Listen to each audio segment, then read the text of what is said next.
तो क्या लग रहा है सर? हाँ? क्या लग रहा है इस बार? आप पूछना क्या चाहते हो?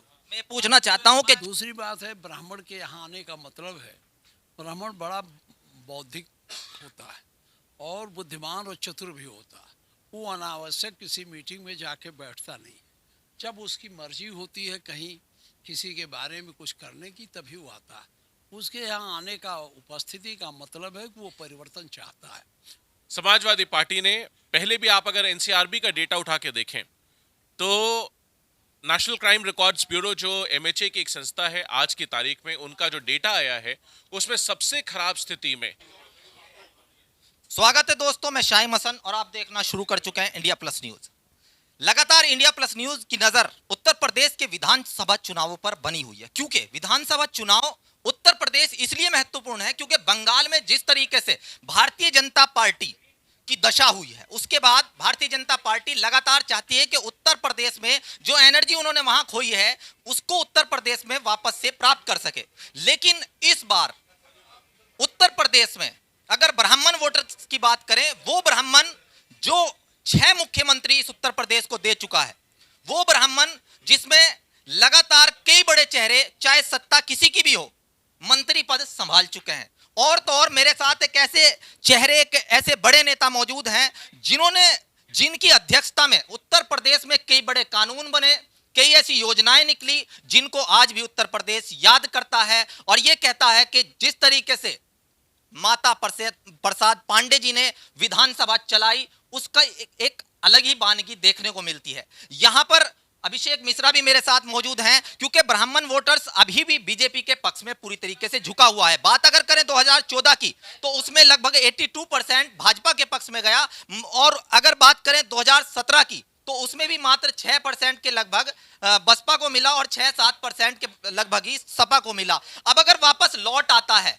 तो कहीं ना कहीं सपा की सरकार वापस से सत्ता में आ सकती है। इसीलिए आज पश्चिम उत्तर प्रदेश में उसी मैदान में जहां पर 5 तारीख को एक बड़ी पंचायत का आयोजन हुआ था, वहीं पर एक ब्राह्मण सम्मेलन का आयोजन किया गया, जिसमें लगातार एक उत्साह देखने को मिला ब्राह्मण समाज में, पश्चिमी उत्तर प्रदेश में। और मुजफ्फरनगर की जनता कहीं ना कहीं चाहती है कि इस बार कुछ ना कुछ बदलाव हो, और उस बदलाव को किस तरीके से लाने के लिए मेहनत यहां पर कर रहे हैं। हमारे साथ राकेश शर्मा जी भी मौजूद हैं, लेकिन हम बात करेंगे एक ऐसे अनुभवी नेताजी से जो लगातार उत्तर प्रदेश को कई योजनाएं भी दे चुके हैं, अपनी विधानसभा की अध्यक्षता करते हुए, और कई बड़े नेता भी दे चुके हैं। सर, बहुत बहुत स्वागत है इंडिया प्लस न्यूज में। मेरा पहला सवाल आपसे यह है कि जिस तरीके से आज मुजफ्फरनगर में आए, तो क्या अनुभव किया?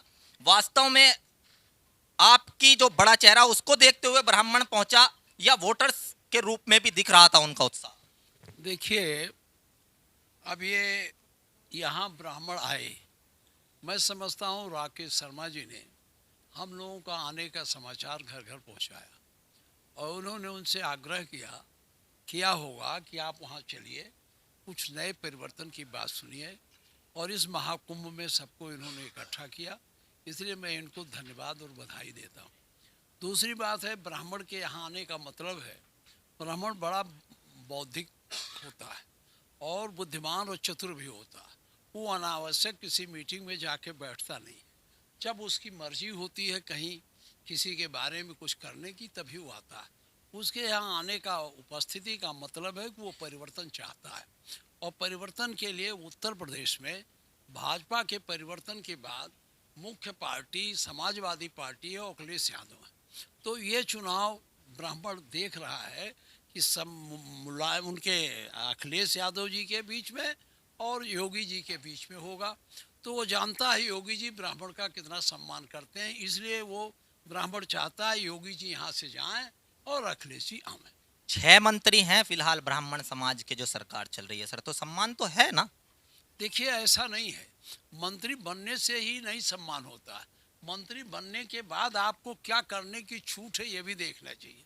तो हमारे मुख्यमंत्री जी तो सब विभाग अपने चला रहे, कौन मंत्री चला रहा?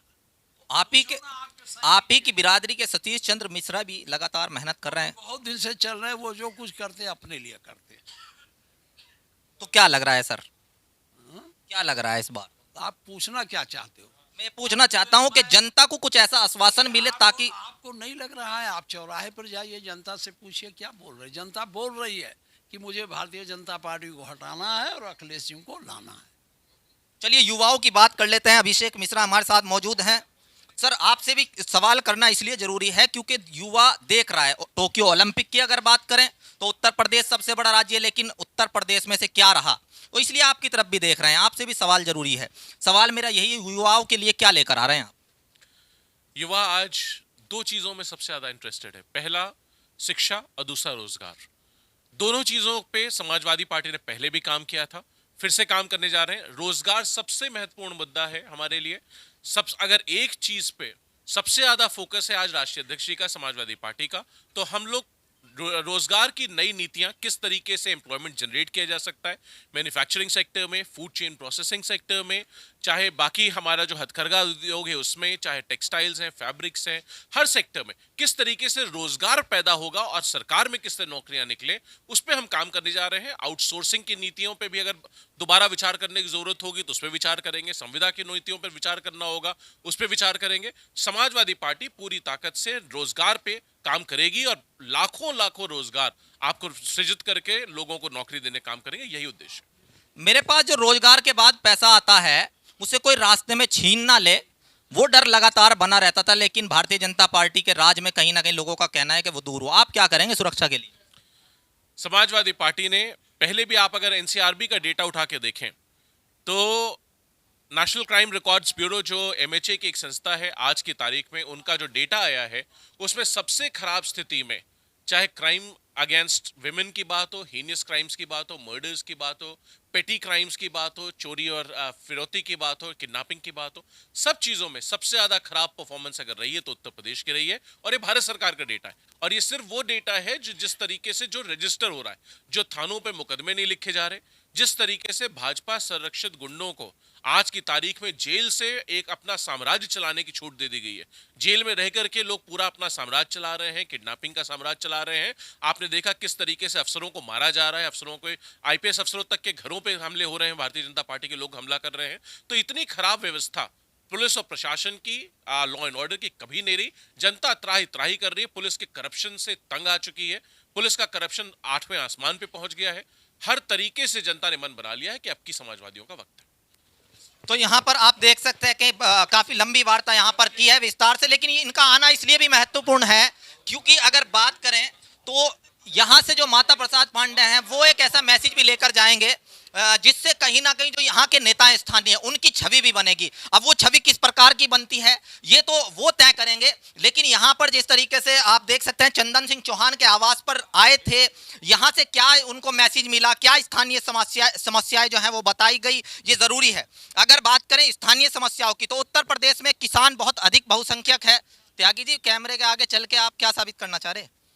तो यहाँ पर जो है काफी बातचीत हुई और आगे हम लगातार इसी तरीके से जुड़ रहे हैं। आप भी हमारे साथ इसी तरीके से जुड़ रहे हैं और साथ देते रहें इंडिया प्लस न्यूज का। ऐसा कोई कमेंट ना करें जिससे देश की अखंडता को खतरा पहुंचता हो। लगातार हमारी नजर बनी हुई है। मैं Shahim Hasan, India plus news, Muzaffarnagar. India plus news, सिर्फ वही जो सही।